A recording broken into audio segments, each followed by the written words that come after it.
할렐루야. 하나님의 은혜와 평강이 이 아침에도 여러분들과 함께하길 바랍니다. 오늘 우리에게 주시는 하나님 말씀은 사무엘상 22장 11절에서 23절까지의 말씀입니다. 왕이 사람을 보내어 아히두베의 아들 제사장 아히멜렉과 그의 아버지의 온 집 곧 노베에 있는 제사장들을 부르매 그들이 다 왕께 이른지라.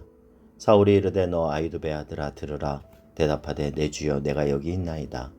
사울이 그에게 이르되 내가 어찌하여 이새의 아들과 공모하여 나를 대적하여 그에게 떡과 칼을 주고 그를 위하여 하나님께 물어서 그에게 오늘이라도 매복하였다가 나를 치게 하려 하였느냐 하니 아히멜렉이 왕에게 대답하여 이르되 왕의 모든 신하 중에 다윗같이 충실한 자가 누구인지요. 그는 왕의 사위도 되고 왕의 호위대장도 되고 왕실에서 존귀한 자가 아니니까. 내가 그를 위하여 하나님께 물은 것이 오늘이 처음이니까. 결단코 아니니이다. 원하건대 왕은 종과 종의 아비의 온 집에 아무것도 돌리지 마옵소서. 왕의 종은 이 모든 크고 작은 일에 관하여 아는 것이 없나이다 하니라.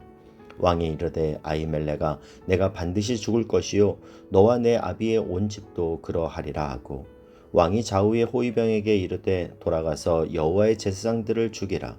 그들도 다윗과 합력하였고 또 그들이 다윗이 도망한 것을 알고도 내게 알리지 아니하였음이니라 하나 왕의 신하들이 손을 들어 여호와의 제사장들 죽이기를 싫어한지라. 왕이 도액에게 이르되 너는 돌아가서 제사장들을 죽이라 하매 에돔 사람 도액이 돌아가서 제사장들을 쳐서 그날에 세마포 에봇 입은 자 85명을 죽였고 제사장들의 성읍 노베 남녀와 아이들과 젖먹는 자들과 소와 나귀와 양을 칼로 쳤더라. 아히두베 아들 아히멜렉의 아들 중 하나가 피하였으니 그의 이름은 아비아달이라.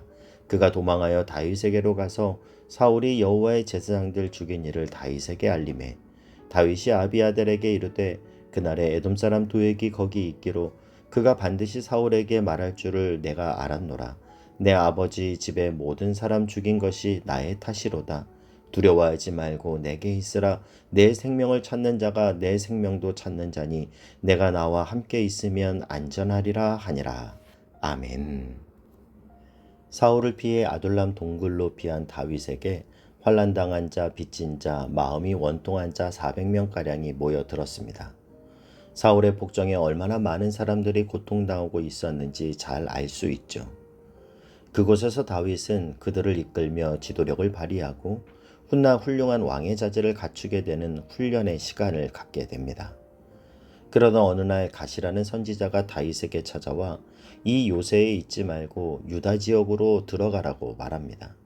그러자 다윗은 그 말에 순종하여 자신이 머물던 장소를 떠나 헤레스 풀에 이르렀습니다.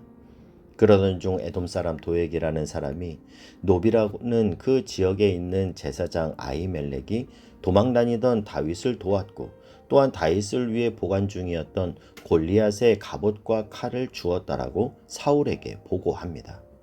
사울은 제사장 아히멜렉이 다윗을 도와준 것은 자신에 대한 배신 행위로 단정하고 아히멜렉 집안의 모든 제사장들을 소집하죠. 그리고는 신문합니다. 13절 말씀을 보면요. 사울이 그에게 이르되 내가 어찌하여 이새의 아들과 공모하여 나를 대적하여 그에게 떡과 칼을 주고 그를 위하여 하나님께 물어서 그에게 오늘이라도 매복하였다가 나를 치게 하려 하였느냐 하니 이 사울의 말을 들어보면 핵심 단어가 있는데요. 이새의 아들과 공모하여 그에게 떡과 칼을 주었다. 나를 치게 하였다. 떡은 군량미고 칼은 무기를 말하죠. 또 공모하여 같이 나를 죽이려는 계획을 짰다라고 말하면서 이 사울은 있는 그 사실을 넘어서는 말을 합니다. 이는 사울에게 있던 다윗을 향한 불안감이 반영된 말이죠. 사울에게는 다윗을 향한 내면의 두려움이 있었고 다윗을 향한 시기심이 있었는데 그때 도액이 다윗과 관련된 말을 자신에게 하자 그 말이 사울의 마음에 큰 파문을 일으키고 그로 하여금 사건을 확대시키면서 그로 하여금 실수하게 만든 겁니다. 그래서 여러분 잠언 4장 23절은 말씀합니다. 모든 지킬 만한 것 중에 더욱 내 마음을 지키라. 생명의 근원이 이에서 남이니라. 마음을 지키라. 여러분, 마음을 지키고 싶지 않은 사람이 어디 있겠습니까? 그게 잘 안 되는 게 문제죠. 여러분, 마음 지키기가 왜 이리 어려운 줄 아십니까? 왜냐하면 내가 지키려고 하기 때문이에요. 그러면 여러분, 우리가 우리의 마음을 어떻게 지킬 수 있겠습니까? 우리는 히브리서 4장 16절 말씀을 늘 기억해야 합니다. 그러므로 우리는 긍휼하심을 받고 때를 따라 돕는 은혜를 얻기 위하여 은혜의 보좌 앞에 담대히 나아갈 것이니라. 우리는 하나님으로부터 때를 따라 돕는 은혜를 얻기 위하여 오늘도 은혜의 보좌 앞으로 나아가 하나님으로부터 오는 긍휼을 덧입어야 합니다. 우리가 하나님의 보좌 앞에 나아가 주의 긍휼을 구할 때 내가 10,000달란트 탕감받은 자임을 깨닫게 되고 비로소 나에게 100데나리온 빚진 그 사람을 용서할 수 있게 되는 거예요. 사랑의 형제자매 여러분, 오늘 이 아침 주님의 보좌 앞으로 나아가십시오. 여러분, 믿음은 거룩한 상상력이라고 했습니다. 눈을 감고 기도할 때 빛나고 거룩한 하나님의 보좌를 상상하며 그 보좌 앞으로 그 빛 가운데로 나아가는 여러분 자신의 모습을 그리며 그렇게 기도하십시오. 그렇게 그 영광의 광채가 나를 덮을 때 내가 10,000달란트 탕감받은 자임을 깨닫게 됩니다. 그리고 다시 나의 마음을 돌아보면 나에게 100데나리온 빚진 그 사람을 용서할 힘이 생기게 되는 거예요. 오늘 그 영광의 보좌 앞으로 나아가 그 보좌에 앉으신 하나님을 감격으로 만나는 저와 여러분이 될 수 있기를 축복합니다. 사울의 문책에 아히멜렉은 14절 15절에서 이렇게 대답합니다. 아히멜렉이 왕에게 대답하여 이르되 왕의 모든 신하 중에 다윗같이 충실한 자가 누구인지요? 그는 왕의 사위도 되고 왕의 호위 대장도 되고 왕실에서 존귀한 자가 아니니까. 내가 그를 위하여 하나님께 물은 것이 오늘이 처음이니까 결단코 아니니이다. 원하건대 왕은 종과 종의 아비의 온 집에 아무것도 돌리지 마옵소서.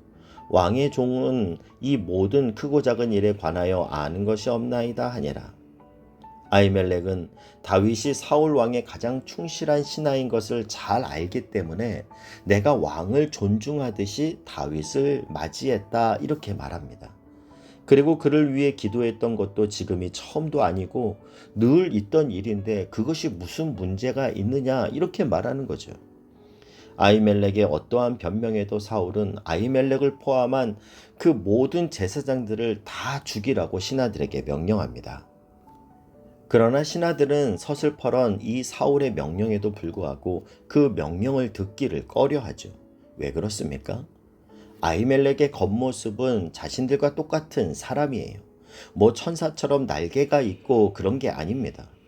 자신들과 다를 바 없는 평범한 사람이지만 신하들이 그들에게 손을 대는 것을 꺼렸던 이유는 아무리 왕의 명령이라고는 하지만 감히 하나님이 기름 부어 세우신 여호와의 제사장에게 칼을 들 수는 없다라는 겁니다. 그들은 눈에 보이는 그 왕 앞에 불려 나와 있는 그 한 사람을 본 것이 아니라 그를 세우신 하나님을 두려워했던 거예요. 그래서 사울 왕은 에돔 사람 도액에게 그들을 죽이라고 다시 명령합니다. 여러분, 에돔 사람이라는 건 에서의 후손을 말하는데요. 에서는 팥죽 한 그릇에 장자권을 판 사람 아닙니까?